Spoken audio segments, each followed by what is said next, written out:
지금은 이제 많이 무던해졌죠. 뭐 아무리 붐비 있는 지하철을 타도 마스크 끼고 있는 사람을 몇 명 보기 어려운데요. 불과 한 1, 2년 전만 해도 많은 사람들이 사람이 모이는 곳에도 잘 가지 않았고 조금 밀리는 공간에 가면은 누구나 다 마스크를 끼고 이랬던 적이 있었습니다. 이미 많은 사람들이 다 잊혀졌죠. 코로나 팬데믹을 겪으면서 많이 고생했지만 지금도 물론 코로나에 걸리는 분들이 있습니다. 그럼에도 불구하고 언제 그랬냐는 듯이 우리는 이제 또 다시 둔감해지고 있는 것 같습니다. 최근에는 이제 코로나보다는 어떤 독감이라던가 아니면 어떤 계절성 감기에 걸리고 난 후에 감기가 자꾸 반복되고 그리고 급성기를 지났는데 어떤 남은 증상들이 한 달, 두 달이 가도 그치지 않아서 내원하시는 환자분들이 꽤 있습니다. 어떤 분들은 막 몸살기가 계속 나기도 하고 어떤 분들은 목에 뭔가 걸린 느낌들, 가래가 끼고 기침을 해서 주변에 또 힘들고 나도 힘들어서 오시는 분들도 있고요. 어떤 분들은 피로 회복이 잘 안 되고 힘들어서 오시는 분들이 꽤 있습니다. 어떤 병원에서 대증약들로 해결이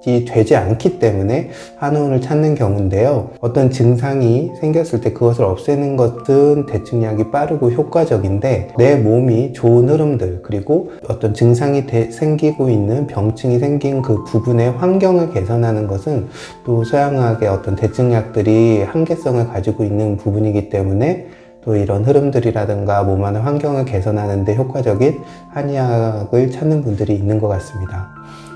이런 독감이나 일반 감기 환자들도 그렇고 제가 이제 코로나 그 후에 후유증을 남는 경우를 보면 몇 가지로 구분할 수가 있는 것 같아요. 한 가지는 우리가 병에 감기나 뭐 코로나나 독감에 이렇게 걸리게 되면 당장 며칠 동안은 보통 대증약을 먹게 됩니다. 열 나면은 뭐 해열제를 먹게 되고 염증 반응들이 있으면 소염제를 먹게 되고 기침을 가래 있으면 진해거담제 이런 약들을 쓰게 되죠. 그런데 이제 그런 약물들을 처방받을 때 대부분 이제 위와 관련된 약을 위장약을 같이 처방을 받는데 그럼에도 불구하고 그런 어떤 대증 약물들 특히 소염제나 항생제 계열 때문에 위장의 기능이 좋아지지 않고 그것이 오랫동안 회복되지 않는 분들이 계셨어요.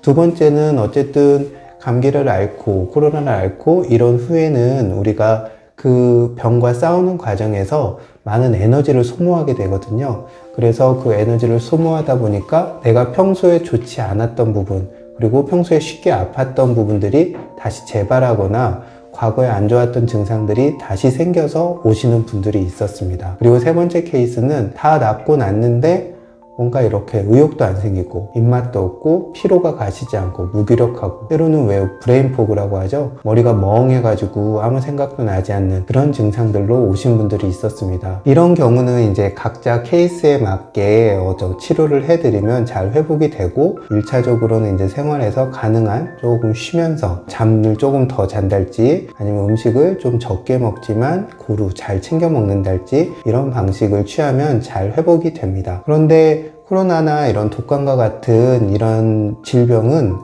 과거에도 있었습니다. 한의학의 역사를 보면 의서에는 온병이라고 이렇게 해석을 하고 있어요. 설명을 하고 있어요. 온병이라는 것은 일반적인 감기와는 다르게 어떤 이상 기후가 생기면서 사람들이 집단적으로 어떤 고열이라던가 어떤 전염이 되는 병에 걸리는 것들을 의미했는데요.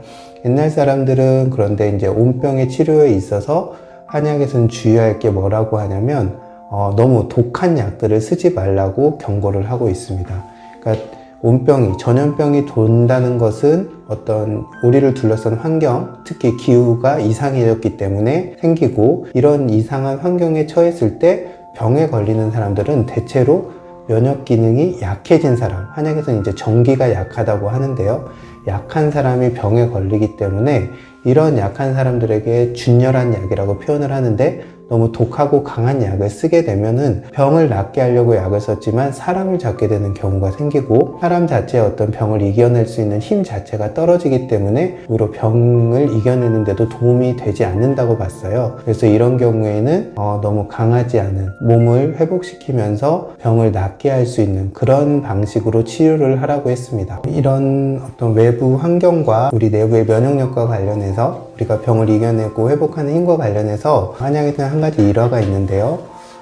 되게 안개가 낀 숲을 3명이 지나왔는데, 3명역에 셋 다 병이 났는데 한 명은 죽었고 한 명은 조금 앓다 회복했고 한 명은 아무렇지도 않았다고 일화에는 적혀 있습니다. 그래서 그 이유를 찾아봤더니 죽은 사람, 병이 심해져서 죽은 사람은 공복인 상태로 그 안개 끼고 차가운 숲을 지나왔고, 두 번째 조금 앓다가 회복한 사람은 미음을, 그러니까 가벼운 죽을 먹고 그 숲을 건너왔고, 세 번째 아무렇지도 않았던 사람은 술을 한 잔 마시고 숲을 건넜다고 하고 있어요. 이거는 술을 마시면 면역력이 좋아진다 이런 의미는 아니고요, 한습한 환경이었겠죠. 안개가 낀 숲을 지나왔으니까 차고 습한 환경을 지나오는데, 술을 한 잔 마신 사람은 혈행의 순환이라던가 체온이 올라가서 그런 한습한 환경으로부터 덜 영향을 받았겠죠. 그리고 뭐라도 좀 먹은 사람은 에너지가 있었기 때문에 조금 버텨낼 수 있었을 테고, 공복인 사람은 어떤 한습한 환경에 처했을 때 내 스스로 그 환경에서 일정한 몸의 상태를 유지할 수 없었기 때문에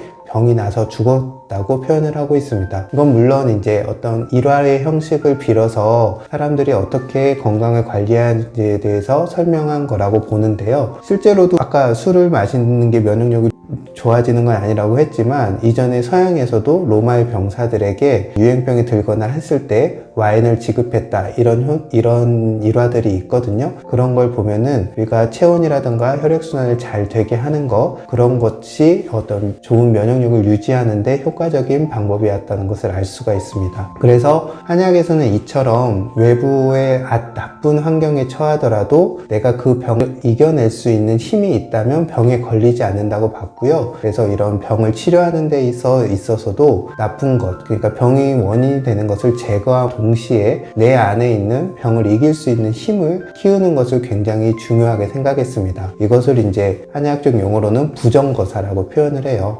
정기를 돕고, 삿된 기운을 없앤다, 이렇게 표현을 하거든요. 요즘으로 치면은 이렇게 몸을 보호할 수 있는 에너지를 공급을 함과 동시에 어떤 염증이라던가 병이 되는 요소들을 제거하는 것을 의미할 겁니다. 실제로 제가 코로나 엔데믹 이후에 어떤 면역력이 약해진 환자들의 치료에 있어서도 실제로 에너지 수준을 높여주는 것과 동시에 어떤 증상을 개선하는 그런 방식을 동시에 취했을 때 치료가 효과적으로 되는 경우가 많았습니다.